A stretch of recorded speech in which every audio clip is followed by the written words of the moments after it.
The Iliad by Homer. Book 8. The Victory of the Trojans. Now when morning, clad in her robe of saffron, had begun to suffuse light over the earth, Jove called the gods in council on the topmost crest of serrated Olympus. Then he spoke, and all the other gods gave ear. "Hear me," said he, "gods and goddesses, that I may speak even as I am minded. Let none of you, neither goddess nor god, try to cross me, but obey me every one of you, that I may bring this matter to an end. If I see any one acting a part, and helping either Trojans or Danaans, he shall be beaten inordinately ere he come back again to Olympus. Or I will hurl him down into the dark Tartarus, far into the deepest pit under the earth, where the gates are iron and the floor bronze, as far beneath Hades as heaven is high above the earth, that you may learn how much the mightiest I am among you. Try me and find out for yourselves. Hangs me a golden chain from heaven, and lay hold of it, all of you, gods and goddesses together, tug as you will not drag Jove the supreme counsellor from heaven to earth. But were I to pull at it myself, I should draw you up with earth and sea into the bargain. Then would I bind the chain about some pinnacle of Olympus, and leave you all dangling in the mid-firmament. So far am I above all others, either of gods or men." They were frightened, and all of them held their peace, for he had spoken masterfully. But at last Minerva answered, "Father, son of Saturn, king of kings, we all know that your might is not to be gainsaid, but we are also sorry for the Danaan warriors, who are perishing and coming to a bad end. We will, however, since you so bid us, refrain from actual fighting, but we will make serviceable suggestions to the Argives that they may not all of them perish in your displeasure." Jove smiled at her and answered, "Take heart, my child, Trito-born. I am not really in earnest, and I wish to be kind to you." With this he yoked his fleet horses, with hoofs of bronze and manes of glittering gold. He girded himself also with gold about the body, seized his gold whip, and took his seat in his chariot. Thereon he lashed his horses, and they flew forward, nothing loth, midway twixt earth and starry heaven. After a while he reached many-fountained Ida, mother of wild beasts, and Gargarus, where are his grove and fragrant altar. There the father of gods and men stayed his horses, took them from the chariot, and hid them in a thick cloud. Then he took his seat all glorious upon the topmost crests, looking down upon the city of Troy and the ships of the Achaeans. The Achaeans took their morning meal hastily at the ships, and afterwards put on their armor. The Trojans, on the other hand, likewise armed themselves throughout the city, fewer in numbers, but nevertheless eager perforce to do battle for their wives and children. All the gates were flung wide open, and horse and foot sallied forth with a tramp as of a great multitude.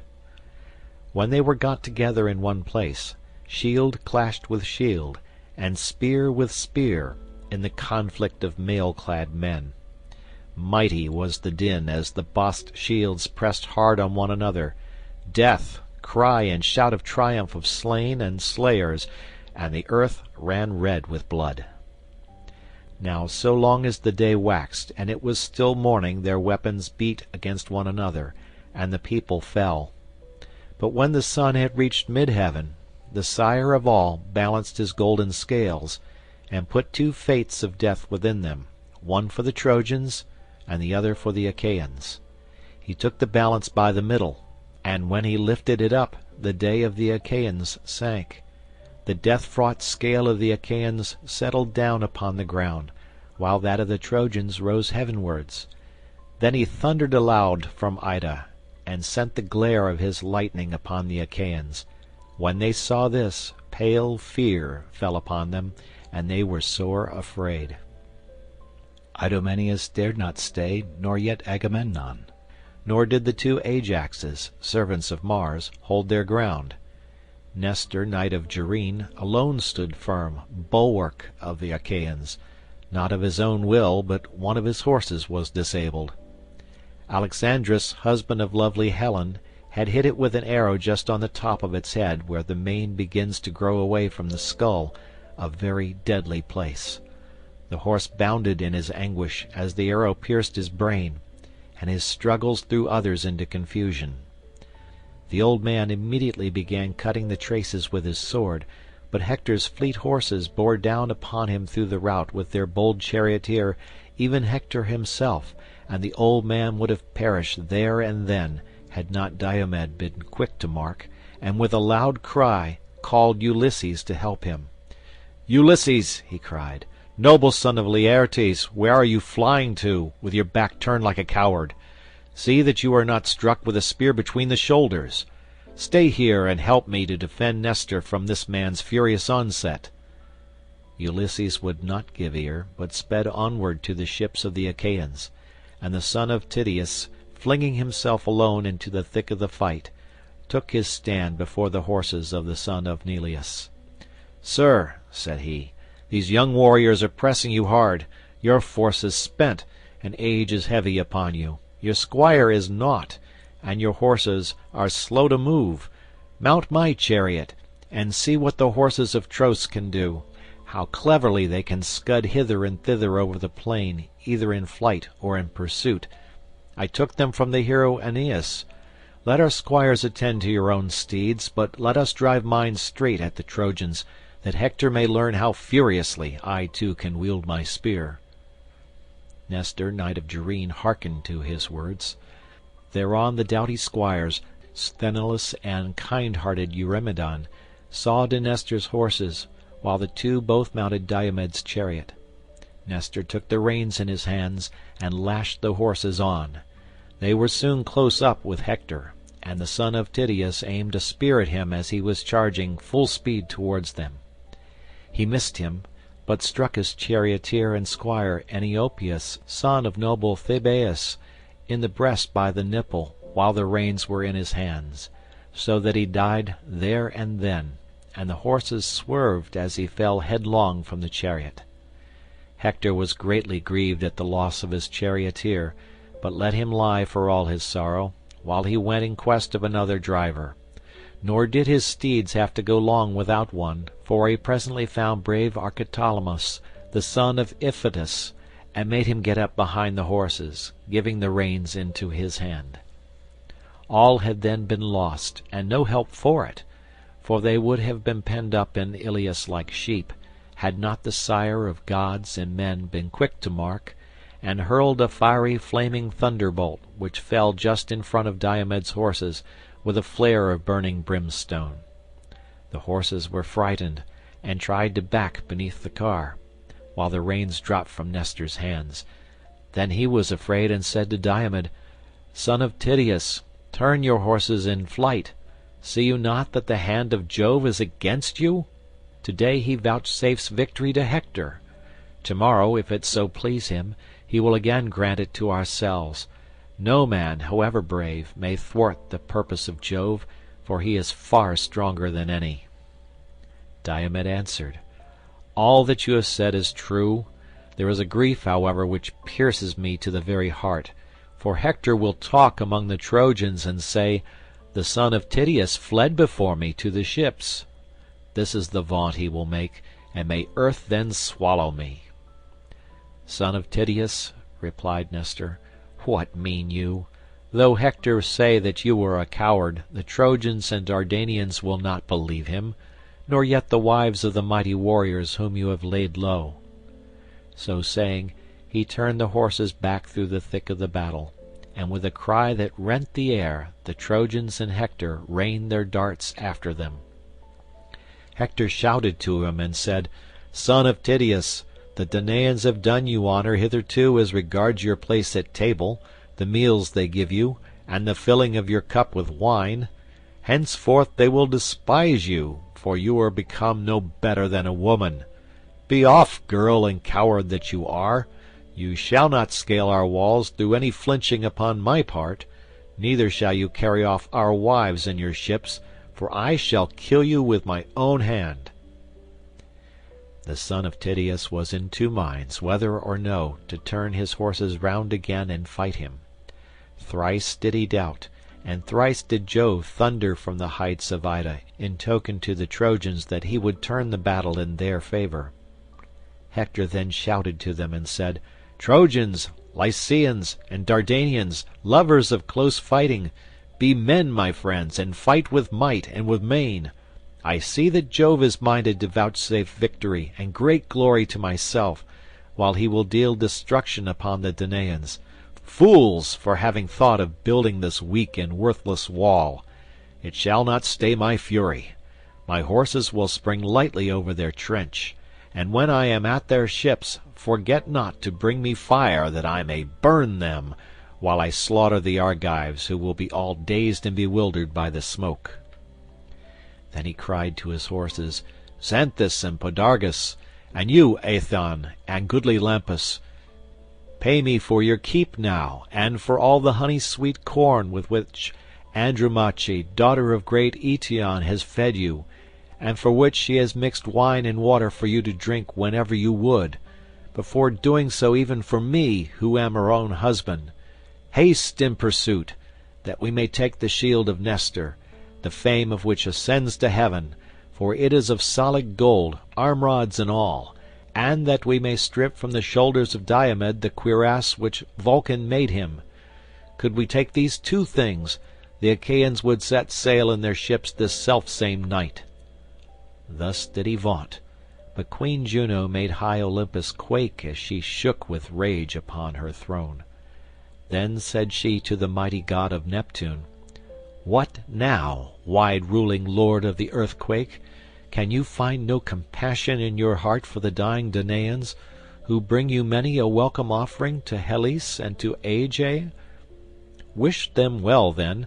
If all of us who are with the Danaans were to drive the Trojans back and keep Jove from helping them, he would have to sit there sulking alone on Ida."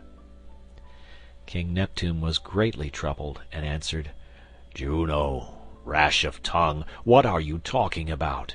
We other gods must not set ourselves against Jove, for he is far stronger than we are."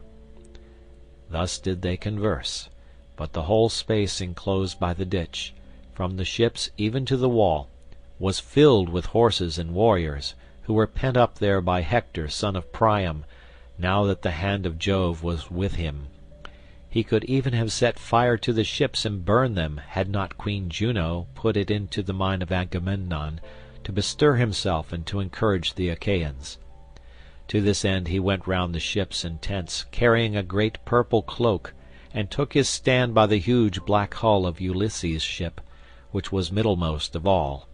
It was from this place that his voice would carry farthest, on the one hand towards the tents of Ajax son of Telamon, and on the other towards those of Achilles, for these two heroes, well assured of their own strength, had valorously drawn up their ships at the two ends of the line. From this spot, then, with a voice that could be heard afar, he shouted to the Danaans, saying, "Argives, shame on you cowardly creatures, brave in semblance only! Where are now our vaunts that we should prove victorious, the vaunts we made so vaingloriously in Lemnos, when we ate the flesh of horned cattle and filled our mixing bowls to the brim? You vowed that you would each of you stand against 100 or 200 men, and now you prove no match even for one, for Hector, who will be ere long setting our ships in a blaze. Father Jove, did you ever so ruin a great king and rob him so utterly of his greatness? Yet, when to my sorrow I was coming hither, I never let my ship pass your altars without offering the fat and thigh bones of heifers upon every one of them, so eager was I to sack the city of Troy. Vouchsafe me then this prayer, suffer us to escape at any rate with our lives, and let not the Achaeans be so utterly vanquished by the Trojans." Thus did he pray, and Father Jove, pitying his tears, vouchsafed him that his people should live, not die. Forthwith he sent them an eagle, most unfailingly portentous of all birds, with a young fawn in its talons. The eagle dropped the fawn by the altar on which the Achaeans sacrificed to Jove the lord of omens. When therefore the people saw that the bird had come from Jove, they sprang more fiercely upon the Trojans and fought more boldly. There was no man of all the many Danaans who could then boast that he had driven his horses over the trench and gone forth to fight sooner than the son of Tydeus. Long before any one else could do so, he slew an armed warrior of the Trojans, Agilus the son of Phradmon. He had turned his horses in flight, but the spear struck him in the back, midway between his shoulders, and went right through his chest, and his armor rang rattling round him as he fell forward from his chariot. After him came Agamemnon and Menelaus, sons of Atreus, the two Ajaxes clothed in valor as with a garment, Idomeneus and his companion in arms Meriones, peer of murderous Mars, and Eurypylus the brave son of Euaemon. Ninth came Teucer with his bow, and took his place under cover of the shield of Ajax son of Telamon. When Ajax lifted his shield, Teucer would peer round, and when he had hit any one in the throng, the man would fall dead. Then Teucer would hie back to Ajax as a child to its mother, and again duck down under his shield. Which of the Trojans did brave Teucer first kill? Orsilochus, and then Ormenus, and Ophelestes, Daetor, Chromius, and godlike Lycomphates, Amopaon son of Polyamon, and Melanippus. These in turn did he lay low upon the earth, and King Agamemnon was glad when he saw him making havoc of the Trojans with his mighty bow. He went up to him and said, Teucer, man after my own heart, son of Telamon, captain among the host, shoot on, and be at once the saving of the Danaans and the glory of your father Telamon, who brought you up and took care of you in his own house when you were a child, bastard though you were. Cover him with glory, although he is far off. I will promise, and I will assuredly perform.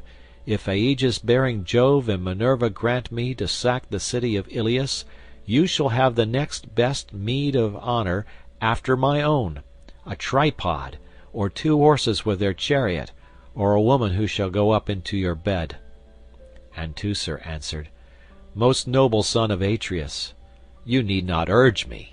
From the moment we began to drive them back to Ilius, I have never ceased, so far as in me lies, to look out for men whom I can shoot and kill. I have shot 8 barbed shafts, and all of them have been buried in the flesh of warlike youths, but this mad dog I cannot hit. As he spoke he aimed another arrow straight at Hector, for he was bent on hitting him. Nevertheless he missed him, and the arrow hit Priam's brave son Gorgythion in the breast.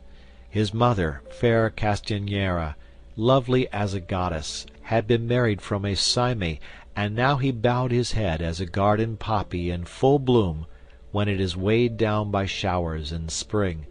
Even thus heavy bowed his head beneath the weight of his helmet. Again he aimed at Hector, for he was longing to hit him, and again his arrow missed, for Apollo turned it aside. But he hit Hector's brave charioteer Archeptolemus in the breast, by the nipple, as he was driving furiously into the fight. The horses swerved aside as he fell headlong from the chariot, and there was no life left in him. Hector was greatly grieved at the loss of his charioteer, but for all his sorrow he let him lie where he fell, and bade his brother Cebriones, who was hard by, take the reins. Cebriones did as he had said.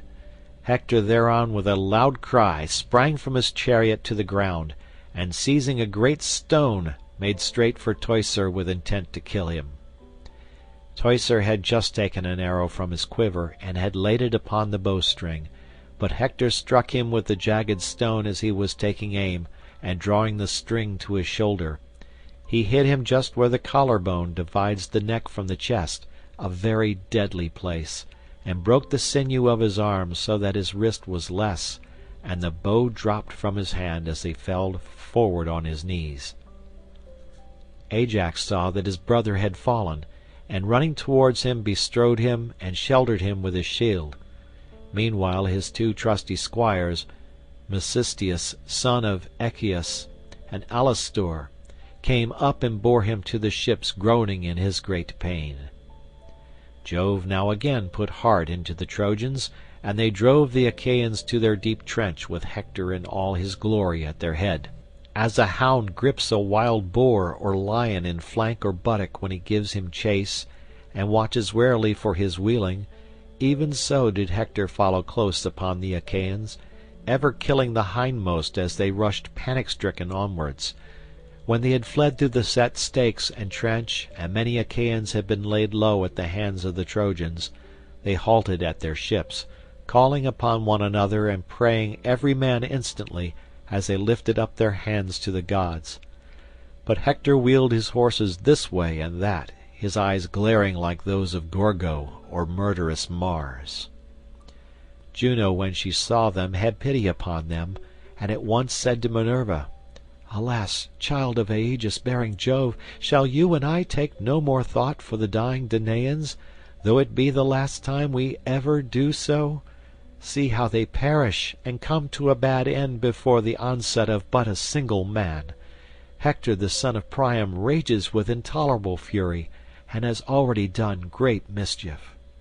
Minerva answered, "Would, indeed, this fellow might die in his own land, and fall by the hands of the Achaeans, but my father Jove is mad with spleen, ever foiling me, ever headstrong and unjust. He forgets how often I saved his son, when he was worn out by the labours Eurystheus had laid on him. He would weep till his cry came up to heaven, and then Jove would send me down to help him. If I had had the sense to foresee all this, when Eurystheus sent him to the house of Hades, to fetch the hell-hound from Erebus, he would never have come back alive out of the deep waters of the river Styx. And now Jove hates me, while he lets Thetis have her way because she kissed his knees and took hold of his beard, when she was begging him to do honour to Achilles. I shall know what to do next time he begins calling me his grey-eyed darling. Get our horses ready, while I go within the house of aegis-bearing Jove and put on my armour. We shall then find out whether Priam's son Hector will be glad to meet us in the highways of battle, or whether the Trojans will glut hounds and vultures with the fat of their flesh, as they be dead by the ships of the Achaeans." Thus did she speak, and white-armed Juno, daughter of great Saturn, obeyed her words. She set about harnessing her gold-bedizened steeds, while Minerva, daughter of aegis-bearing Jove, flung her richly vesture, made with her own hands, on to the threshold of her father, and donned the shirt of Jove, arming herself for battle. Then she stepped into her flaming chariot, and grasped the spear so stout and sturdy and strong with which she quells the ranks of heroes who would have displeased her. Juno lashed her horses, and the gates of heaven bellowed as they flew open of their own accord, gates over which the Hours preside, in whose hands are heaven and Olympus, either to open the dense cloud that hides them or to close it. Through these the goddesses drove their obedient steeds. But Father Jove, when he saw them from Ida, was very angry, and sent winged Iris with a message to them. "Go," said he, "fleet Iris, turn them back, and see that they do not come near me, for if we come to fighting there will be mischief. This is what I say, and this is what I mean to do. I will lame their horses for them, I will hurl them from their chariot, and will break it in pieces. It will take them all 10 years to heal the wounds my lightning shall inflict upon them. My grey-eyed daughter will then learn what quarrelling with her father means. I am less surprised and angry with Juno, for whatever I say she always contradicts me." With this Iris went her way, fleet as the wind, from the heights of Ida to the lofty summits of Olympus. She met the goddesses at the outer gates of its many valleys, and gave them her message. "What," said she, "are you about? Are you mad? The son of Saturn forbids going. This is what he says, and this is what he means to do. He will lame your horses for you. He will hurl you from your chariot, and will break it in pieces. It will take you all 10 years to heal the wounds his lightning will inflict upon you, that you may learn, grey-eyed goddess, what quarrelling with your father means. He is less hurt and angry with Juno, for whatever he says she always contradicts him. But you, bold hussy, will you really dare to raise your huge spear in defiance of Jove?" With this she left them, and Juno said to Minerva, "Of a truth, child of aegis-bearing Jove, I am not for fighting men's battles further in defiance of Jove. Let them live or die as luck will have it, and let Jove mete out his judgments upon the Trojans and Danaans according to his own pleasure." She turned her steeds. The hours presently unyoked them, made them fast to their ambrosial mangers, and leaned the chariot against the end wall of the courtyard. The two goddesses then sat down upon their golden thrones amid the company of the other gods, but they were very angry. Presently Father Jove drove his chariot to Olympus, and entered the assembly of gods. The mighty lord of the earthquake unyoked his horses for him, set the car upon its stand, and threw a cloth over it. Jove then sat down upon his golden throne, and Olympus reeled beneath him. Minerva and Juno sat alone, apart from Jove, and neither spoke nor asked him questions. But Jove knew what they meant, and said, "Minerva and Juno, why are you so angry? Are you fatigued with killing so many of your dear friends the Trojans? Be this as it may, such is the might of my hands that all the gods in Olympus cannot turn me. You were both of you trembling all over ere ever you saw the fight and its terrible doings. I tell you therefore, and it would have surely been, I should have struck you with lightning, and your chariots would never have brought you back again to Olympus." Minerva and Juno groaned in spirit as they sat side by side and brooded mischief for the Trojans. Minerva sat silent without a word, for she was in a furious passion and bitterly incensed against her father. But Juno could not contain herself, and said, "What, dread son of Saturn, are you talking about? We know how great your power is. Nevertheless we have compassion upon the Danaan warriors who are perishing and coming to a bad end. We will, however, since you so bid us, refrain from actual fighting, but we will make serviceable suggestions to the Argives, that they may not all of them perish in your displeasure." And Jove answered, "Tomorrow morning, Juno, if you choose to do so, you will see the son of Saturn destroying large numbers of the Argives, for fierce Hector shall not cease fighting till he has roused the son of Peleus, when they are fighting in dire straits at their ships' sterns about the body of Patroclus. Like it or no, this is how it is decreed. For aught I care, you may go to the lowest depths beneath earth and sea, where Iapetus and Saturn dwell in lone Tartarus, with neither ray of light nor breath of wind to cheer them. You may go on and on till you get there, and I shall not care one whit for your displeasure. You are the greatest vixen living." Juno made him no answer. The sun's glorious orb now sank into Oceanus, and drew down night over the land. Sorry indeed were the Trojans when light failed them, but welcome and thrice prayed for did darkness fall upon the Achaeans. Then Hector led the Trojans back from the ships, and held a council on the open space near the river, where there was a spot clear of corpses. They left their chariots and sat down on the ground to hear the speech he made them.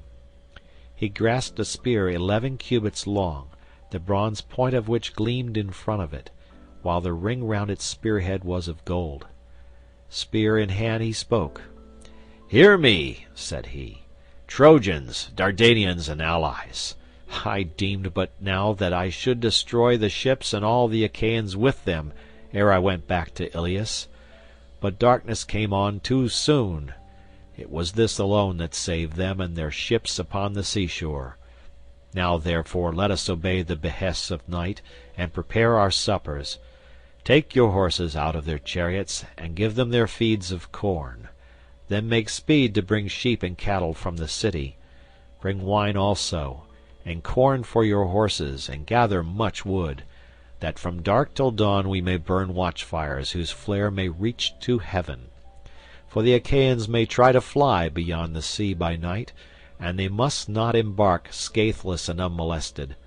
Many a man among them must take a dart with him to nurse at home, hit with spear or arrow as he is leaping on board his ship, that others may fear to bring war and weeping upon the Trojans.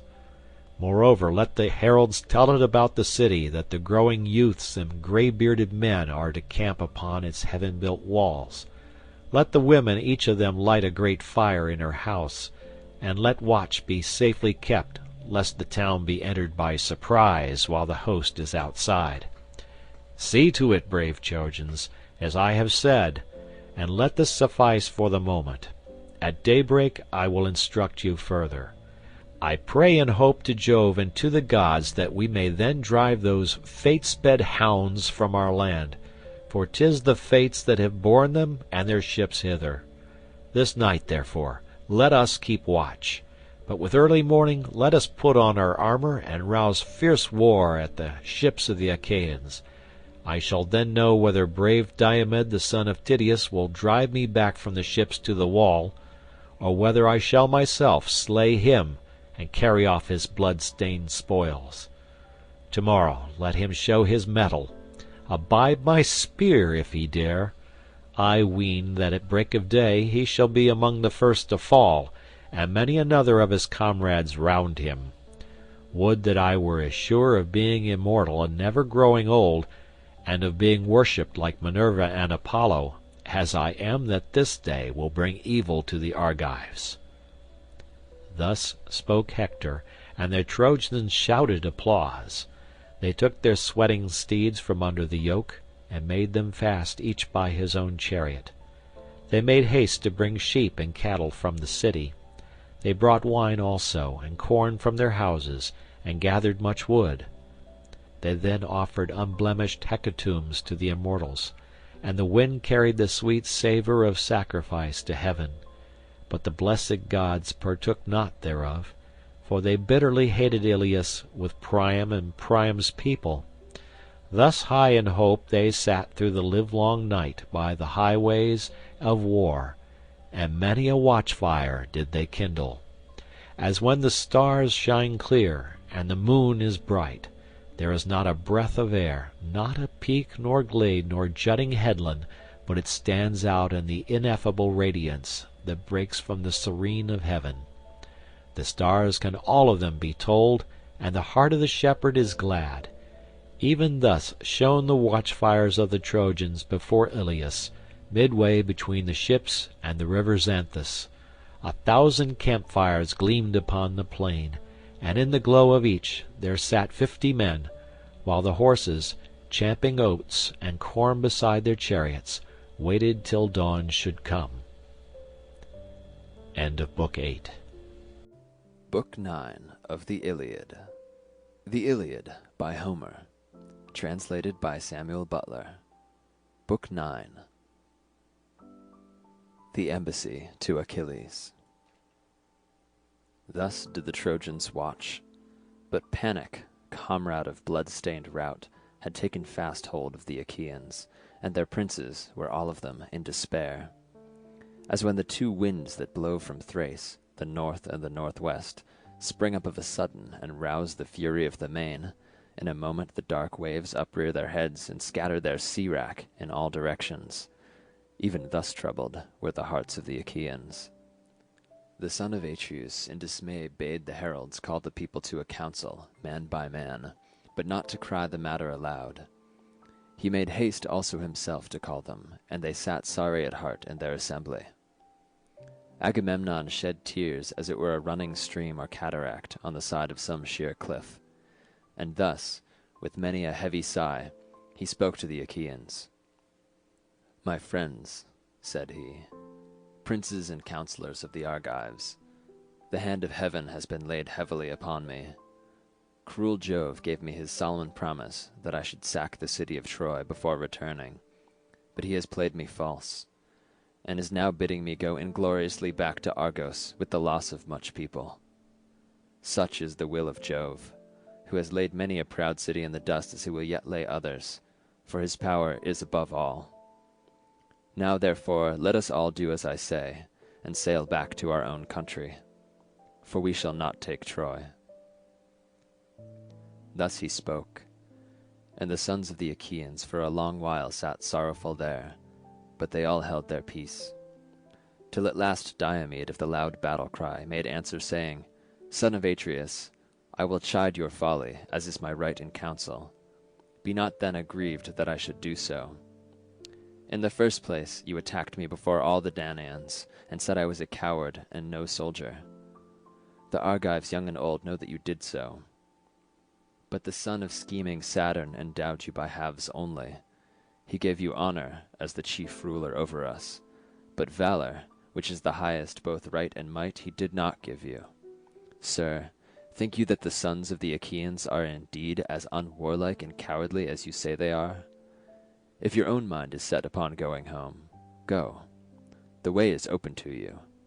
The many ships that followed you from Mycenae stand ranged upon the seashore, but the rest of us stay here till we have sacked Troy. Nay, though these too should turn homeward with their ships, Sthenelus and myself will still fight on till we reach the goal of Ilias, for heaven was with us when we came." The sons of the Achaeans shouted applause at the words of Diomed, and presently Nestor rose to speak. "Son of Tydeus," said he, "in war your prowess is beyond question, and in counsel you excel all who are of your own years. No one of the Achaeans can make light of what you say, nor gainsay it. But you have not yet come to the end of the whole matter. You are still young. You might be the youngest of my own children. Still, you have spoken wisely, and have counselled the chief of the Achaeans not without discretion. Nevertheless, I am older than you, and I will tell you everything. Therefore, let no man, not even King Agamemnon, disregard my saying, for he that foments civil discord is a clanless, hearthless outlaw. Now, however, let us obey the behests of night, and get our suppers. But let the sentinels, every man of them, camp by the trench that is without the wall. I am giving these instructions to the young men. When they have been attended to, do you, son of Atreus, give your orders, for you are the most royal among us all. Prepare a feast for your counsellors. It is right and reasonable that you should do so. There is abundance of wine in your tents, which the ships of the Achaeans bring from Thrace daily. You have everything at your disposal wherewith to entertain guests, and you have many subjects. When many are got together, you can be guided by him whose counsel is wisest, and sorely do we need shrewd and prudent counsel, for the foe has lit his watchfires hard by our ships. Who can be other than dismayed? This night will either be the ruin of our host, or save it." Thus did he speak, and they did even as he had said. The sentinels went out in their armour under command of Nestor's son Thrasymedes, a captain of the host, and the bold warriors Ascalaphus and Ialmenus. There were also Meriones, Apharius, and Deipyrus, and the son of Creon, noble Lycomedes. There were 7 captains of the sentinels, and with each there went 100 youths armed with long spears. They took their places midway between the trench and the wall, and when they had done so, they lit their fires, and got every man his supper. The son of Atreus then bade many counsellors of the Achaeans to his quarters prepared in a great feast in their honour. They laid their hands on the good things that were before them, and as soon as they had had enough to eat and drink, old Nestor, whose counsel was ever truest, was the first to lay his mind before them. He, therefore, with all sincerity and goodwill, addressed them thus: "With yourself, most noble son of Atreus, king of men, Agamemnon, will I both begin my speech and end it, for you are king over much people. Jove, moreover, has vouchsafed you to wield the sceptre and to uphold righteousness, that you may take thought for your people under you. Therefore it behooves you above all others both to speak and to give ear, and to out the counsel of another who shall have been minded to speak wisely. All turns on you and on your commands. Therefore I will say what I think will be best. No man will be of a truer mind than that which has been mine from the hour when you, sir, angered Achilles by taking the girl Briseis from his tent against my judgment. I urged you not to do so, but you yielded to your own pride, and dishonored a hero whom heaven itself had honored. For you still hold the prize that had been awarded to him. Now, however, let us think how we may appease him, both with presents and fair speeches that may conciliate him. And King Agamemnon answered, Sir, you have reproved my folly justly. I was wrong. I own it. One whom heaven befriends is in himself a host, and Jove has shown that he befriends this man by destroying much people of the Achaeans. I was blinded with passion, and yielded to my worser mind. Therefore I will make amends, and will give him great gifts by way of atonement. I will tell them in the presence of you all. I will give him 7 tripods that have never yet been on the fire, and 10 talents of gold. I will give him 20 iron cauldrons, and 12 strong horses that have won races and carried off prizes. Rich indeed, both in land and gold, is he that has as many prizes as my horses have won me. I will give him 7 excellent workwomen, lesbians, whom I chose for myself when he took Lesbos, all of surpassing beauty. I will give him these, and with them her whom I erewhile took from him, the daughter of Briseus, and I swear a great oath, that I never went up into her couch, nor have been with her after the manner of men and women.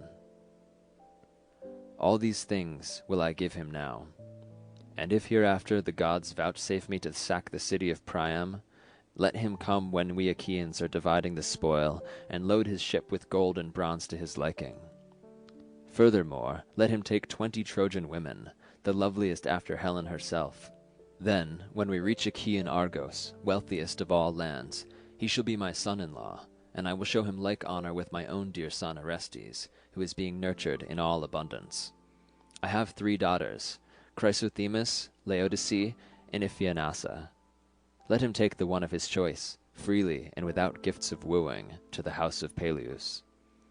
I will add such dower to boot as no man ever yet gave his daughter, and will give him 7 well-established cities, Cardamyle, Anope, and Here, where there is grass, holy Phery and the rich meadows of Anthea, Epia also, and the vine-clad slopes of Pedasus, all near the sea, and on the borders of sandy Pylos. The men that dwell there are rich in cattle and sheep. They will honor him with gifts as though he were a god, and be obedient to his comfortable ordinances. All this will I do, if he will now forgo his anger. Let him then yield. It is only Hades who is utterly ruthless and unyielding, and hence he is of all gods the one most hateful to mankind. Moreover, I am older and more royal than himself. Therefore let him now obey me. Then Nestor answered, Most noble son of Atreus, king of men Agamemnon, the gifts you offer are no small ones. Let us then send chosen messengers who will make go to the tent of Achilles, son of Peleus, without delay. Let those go whom I shall name. Let Phoenix, dear to Jove, lead the way. Let Ajax and Ulysses follow, and let the heralds Odius and Eurybates go with them. Now bring water for our hands, and bid all keep silence while we pray to Jove the son of Saturn, if so be that he may have mercy upon us. Thus did he speak, and his saying pleased them well.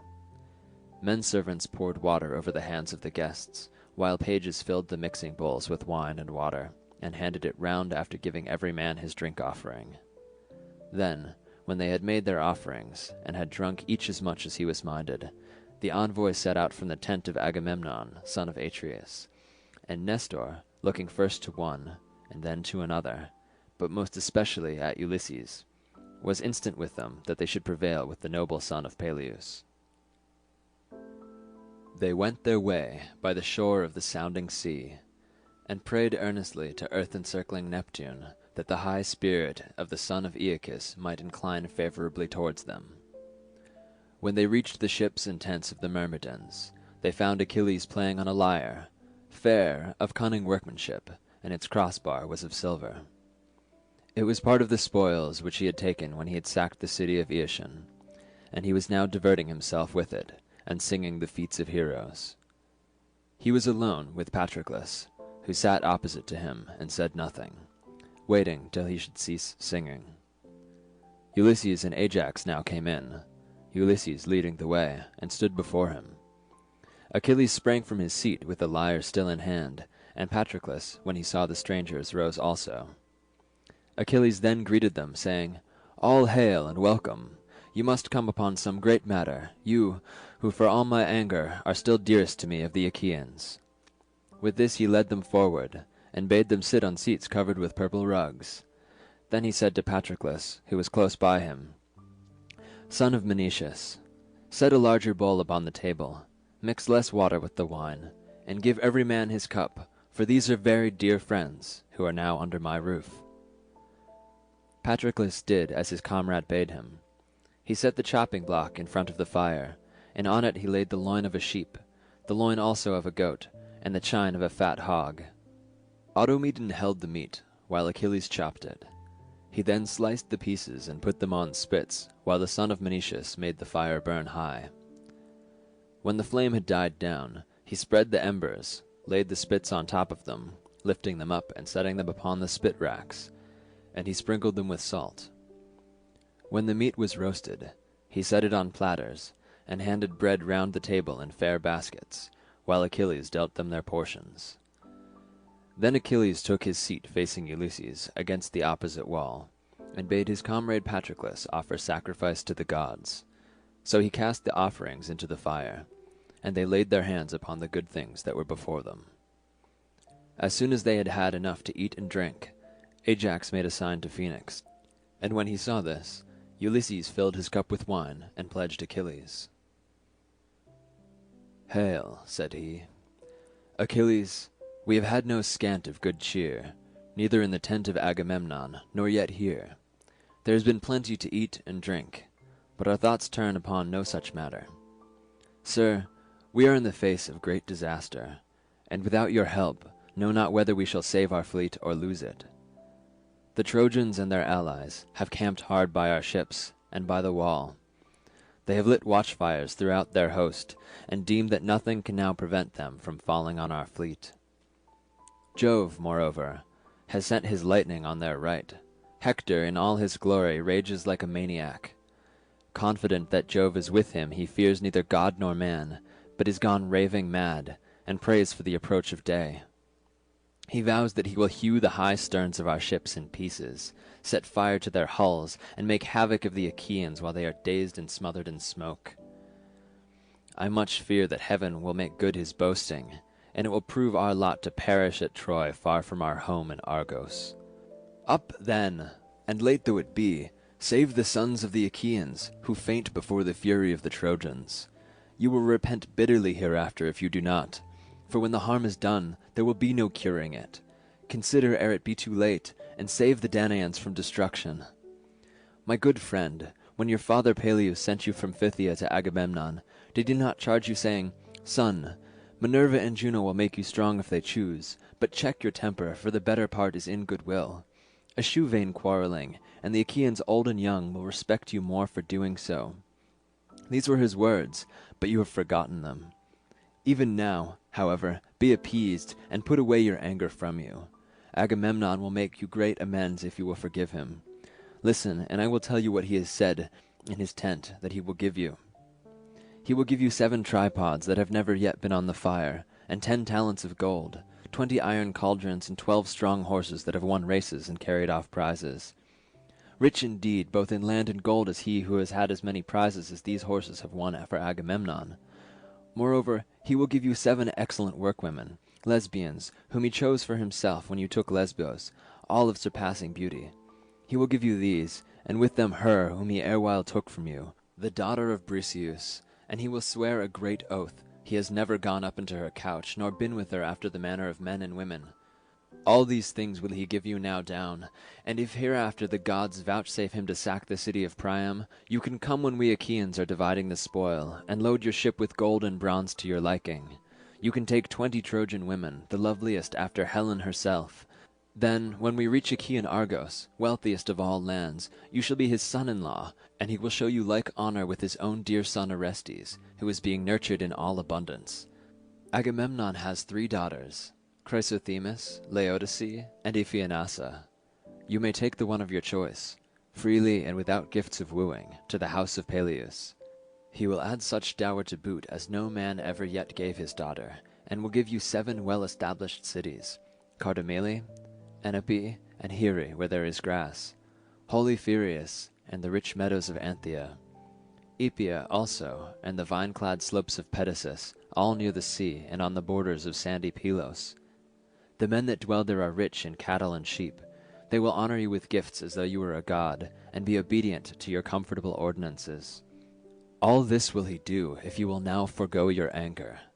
Moreover, though you hate both him and his gifts with all your heart, yet pity the rest of the Achaeans, who are being harassed in all their host. They will honor you as a god, and you will earn great glory at their hands. You might even kill Hector. He will come within your reach, for he is infatuated, and declares that not a Danaan whom the ships have brought can hold his own against him. Achilles answered, Ulysses, noble son of Laertes, I should give you formal notice plainly, and in all fixity of purpose, that there be no more of this cajoling, from whatsoever quarter it may come. Him do I hate even as the gates of hell, who says one thing while he hides another in his heart. Therefore I will say what I mean.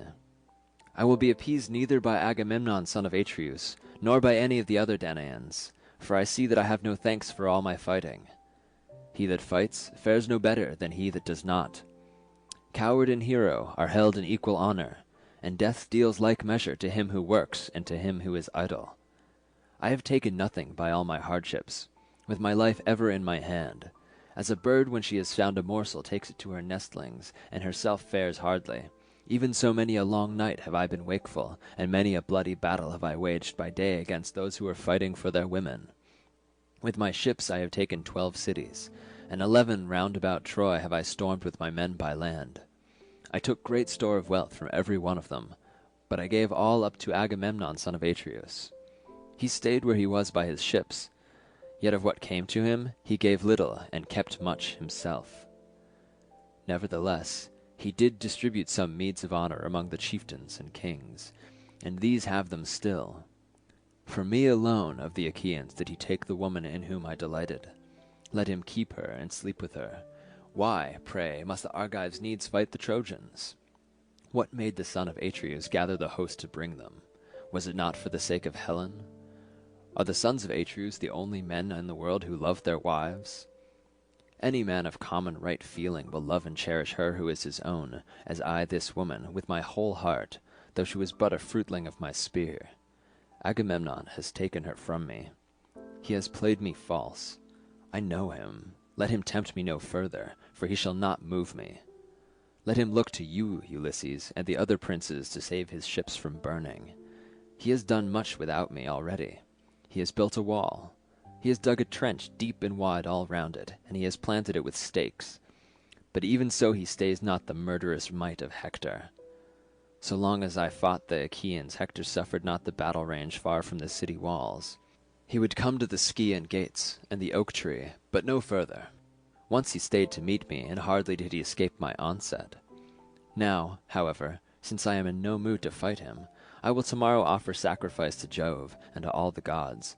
I will draw my ships into the water, and then victual them duly. Tomorrow morning, if you care to look, you will see my ships on the Hellespont, and my men rowing out to sea with might and main. If great Neptune vouchsafes me a fair passage, in 3 days I shall be in Phthia.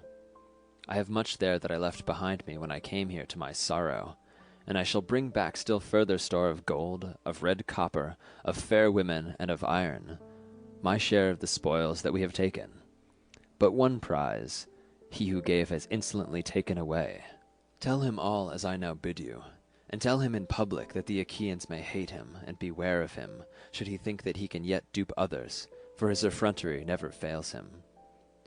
As for me, hound that he is, he dares not look me in the face. I will take no counsel with him, and I will undertake nothing in common with him. He has wronged me, and deceived me enough. He shall not cozen me further. Let him go his own way, for Jove has robbed him of his reason. I loathe his presence, and for himself care not one straw. He may offer me 10 or even 20 times what he has now done, nay, not though it be all that he has in the world, both now or ever shall have. He may promise me the wealth of Orchomenus, or of Egyptian Thebes, which is the richest city in the whole world, for it has 100 gates through each of which 200 men may drive at once with their chariots and horses. He may offer me gifts as the sands of the sea, or of the dust of the plain in multitude, but even so he shall not move me till I have been revenged in full for the bitter wrong he has done me. I will not marry his daughter.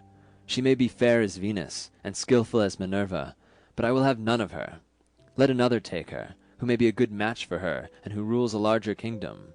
If the gods spare me to return home, Peleus will find me a wife. There are Achaean women in Hellas and Phthia, daughters of kings that have cities under them. Of these I can take whom I will, and marry her. Many a time I was minded when at home in Phthia to woo and wed a woman who would make me a suitable wife, and to enjoy the riches of my old father Peleus. My life is more to me than all the wealth of Ilius, while it was yet at peace before the Achaeans went there, or than all the treasure that lies on the stone floor of Apollo's temple beneath the cliffs of Pytho.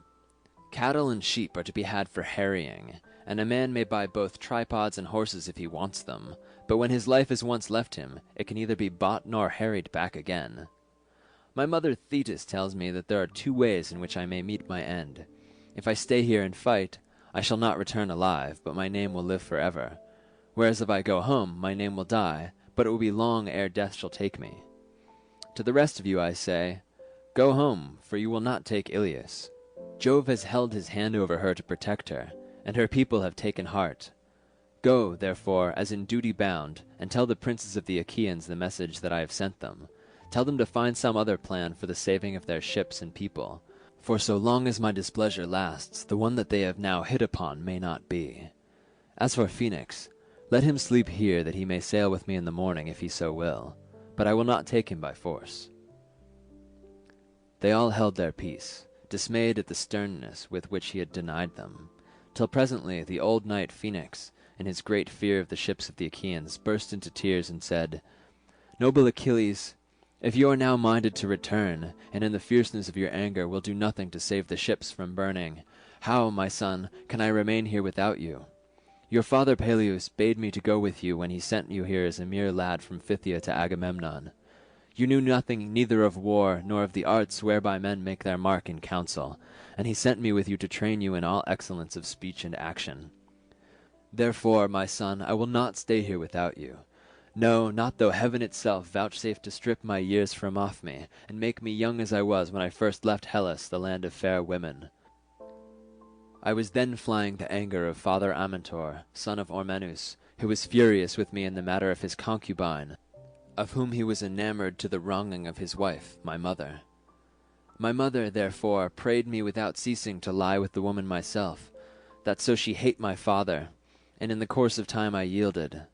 But my father soon came to know, and cursed me bitterly, calling the dread Erinyes to witness. He prayed that no son of mine might ever sit upon knees, and the gods, Jove of the world below and awful Prosperine, fulfilled his curse. I took counsel to kill him, but some god stayed my rashness and bade me think on men's evil tongues and how I should be branded as the murderer of my father. Nevertheless, I could not bear to stay in my father's house, with him so bitter against me. My cousins and my clansmen came about me, and pressed me sorely to remain. Many a sheep and many an ox did they slaughter, and many a fat hog did they set down to roast before the fire. Many a jar, too, did they broach of my father's wine. 9 whole nights did they set a guard over me, taking it in turns to watch, and they kept a fire always burning, both in the cloister of the outer court and in the inner court at the doors of the room where I lay. But when the darkness of the 10th night came, I broke through the closed doors of my room, and climbed the wall of the outer court after passing quickly and unperceived through the men on guard and the women servants.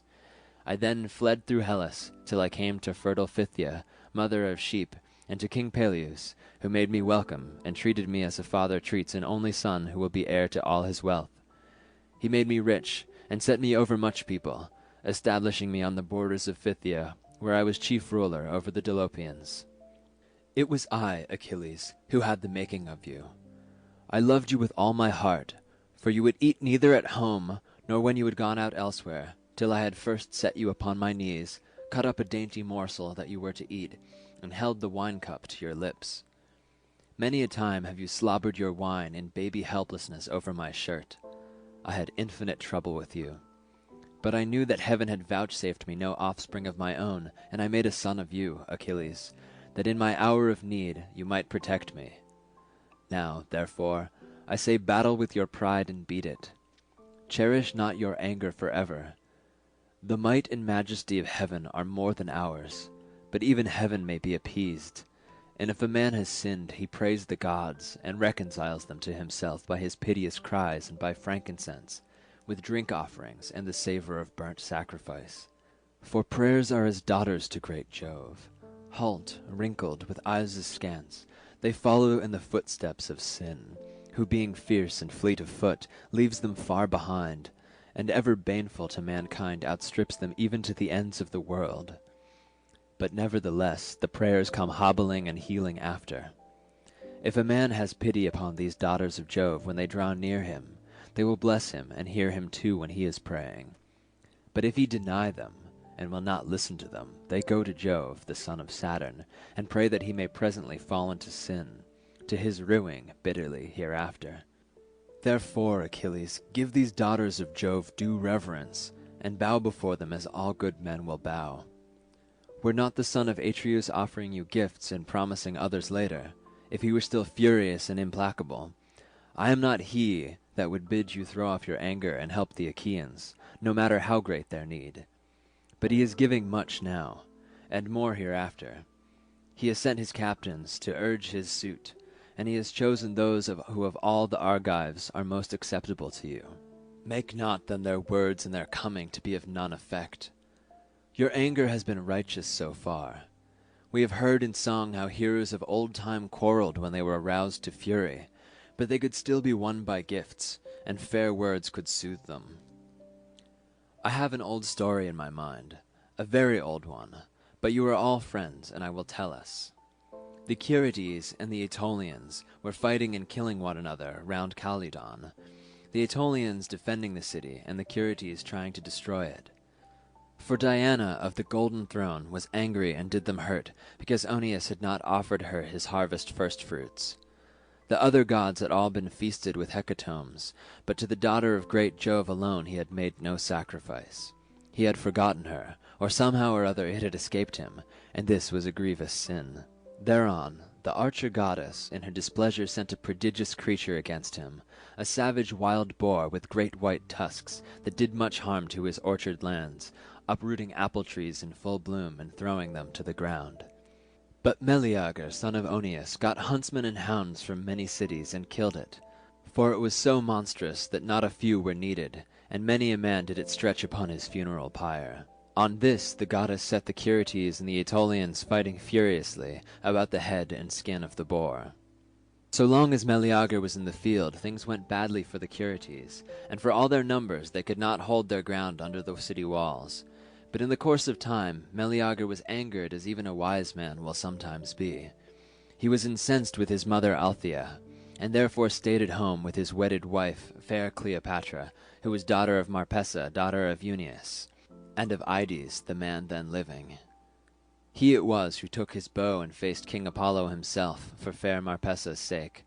Her father and mother then named her Alcyone, because her mother had mourned with the plaintive strains of the halcyon bird, when Phoebus Apollo had carried her off. Meleager then stayed at home with Cleopatra, nursing the anger which he felt by reason of his mother's curses. His mother, grieving for the death of her brother, prayed the gods and beat the earth with her hands, calling upon Hades and on awful Proserpine. She went down upon her knees, and her bosom was wet with tears as she prayed that they would kill her son.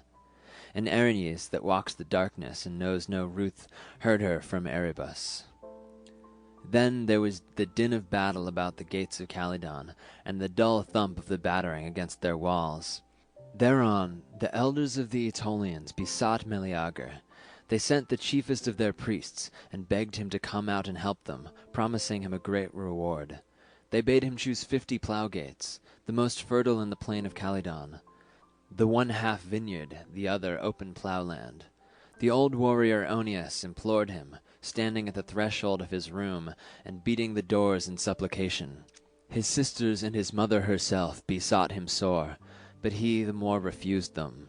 Those of his comrades who were nearest and dearest to him also prayed him, but they could not move him till the foe was battering at the very doors of his chamber, and the Curetes had scaled the walls and were setting fire to the city. Then at last his sorrowing wife detailed the horrors that befall those whose city is taken. She reminded him how the men are slain, and the city is given over to the flames, while the women and children are carried into captivity. When he heard all this, his heart was touched, and he donned his armor to go forth. Thus, of his own inward motion he saved the city of the Aetolians, but they now gave him nothing of those rich rewards that they had offered earlier, and though he saved the city, he took nothing by it. Be not then, my son, thus minded. Let not heaven lure you into any such course. When the ships are burning, it will be a harder matter to save them. Take the gifts and go, for the Achaeans will then honor you as a god, whereas if you fight without taking them, you may beat the battle back, but you will not be held in like honor. And Achilles answered, Phoenix, old friend and father, I have no need of such honor. I have honor from Jove himself, which will abide with me at my ships while I have breath in my body, and my limbs are strong. I say further, and lay my saying to your heart, vex me no more with this weeping and lamentation, all in the cause of the son of Atreus. Love him so well, and you may lose the love I bear you. You ought to help me rather in troubling those that trouble me. Be king as much as I am, and share like honor with myself. The others shall take my answer. Stay here yourself, and sleep comfortably in your bed. At daybreak we will consider whether to remain or go. On this he nodded quietly to Patroclus, as a sign that he was to prepare a bed for Phoenix, and that the others should take their leave. Ajax, son of Telamon, then said, Ulysses, noble son of Laertes, let us be gone, for I see that our journey is vain. We must now take our answer, unwelcome though it be, to the Danaans who are waiting to receive it. Achilles is savage and remorseless. He is cruel, and cares nothing for the love his comrades lavished upon him more than on all the others. He is implacable. And yet if a man's brother or son has been slain, he will accept a fine by way of amends from him that killed him, and the wrongdoer having paid in full remains in peace among his own people. But as for you, Achilles, the gods have put a wicked, unforgiving spirit in your heart, and this, all about one single girl, whereas we now offer you the 7 best we have, and much else into the bargain. Be then of a more gracious mind, respect the hospitality of your own roof. We are with you as messengers from the host of the Danaans, and would fain be held nearest and dearest to yourself of all the Achaeans. Ajax, replied Achilles, noble son of Telamon, you have spoken much to my liking, but my blood boils when I think it all over, and remember how the son of Atreus treated me with contumely as though I were some vile tramp, and that too in the presence of the Argives. Go, then, and deliver your message. Say that I will have no concern with fighting till Hector, son of noble Priam, reaches the tents of the Myrmidons in his murderous course, and flings fire upon their ships. For all his lust of battle, I take it he will be held in check when he is at my own tent and ship. On this they took every man his double cup, made their drink offerings, and went back to the ships, Ulysses leading the way. But Patroclus told his men and the maidservants to make ready a comfortable bed for Phoenix. They therefore did so with sheepskins, a rug, and a sheet of fine linen. The old man then laid himself down and waited till morning came. But Achilles slept in an inner room, and beside him the daughter of Phorbas, lovely Diomede, whom he had carried off from Lesbos. Patroclus lay on the other side of the room, and with him fair Iphis, whom Achilles had given him when he took Scyros, the city of Aeneus. When the envoys reached the tents of the son of Atreus, the Achaeans rose, pledged them in cups of gold, and began to question them. King Agamemnon was the first to do so. Tell me, Ulysses, said he, will he save the ships from burning, or did he refuse, and is he still furious? Ulysses answered, Most noble son of Atreus, king of men, Agamemnon, Achilles will not be calmed, but is more fiercely angry than ever, and spurns both you and your gifts. He bids you take counsel with the Achaeans to save the ships and host as you best may. As for himself, he said that at daybreak he should draw his ships into the water. He said further that he should advise every one of them to sail home likewise, for that you will not reach the goal of Ilius. Jove, he said, has laid his hand over the city to protect it, and the people have taken heart. This is what he said, and the others who were with me can tell you the same story, Ajax and the 2 heralds, men, both of them, who may be trusted. The old man Phoenix stayed where he was to sleep, for so Achilles would have it, that he might go home with him in the morning, if he so would, but he will not take him by force. They all held their peace, sitting for a long time silent and dejected, by reason of the sternness with which Achilles had refused them, till presently Diomed said, Most noble son of Atreus, king of men, Agamemnon, you ought not to have sued the son of Peleus, nor offered him gifts. He is proud enough as it is, and you have encouraged him in his pride still further. Let him stay or go as he will. He will fight later when he is in the humour, and heaven puts it in his mind to do so. Now, therefore, let us all do as I say. We have eaten and drunk our fill. Let us then take our rest, for in rest there is both strength and stay. But when fair, rosy-fingered morn appears, forthwith bring out your host and your horsemen in front of the ships, urging them on, and yourself fighting among the foremost. Thus he spoke, and the other chieftains approved his words. They then made their drink offerings, and went every man to his own tent, where they laid down to rest, and enjoyed the boon of sleep. End of Book 9.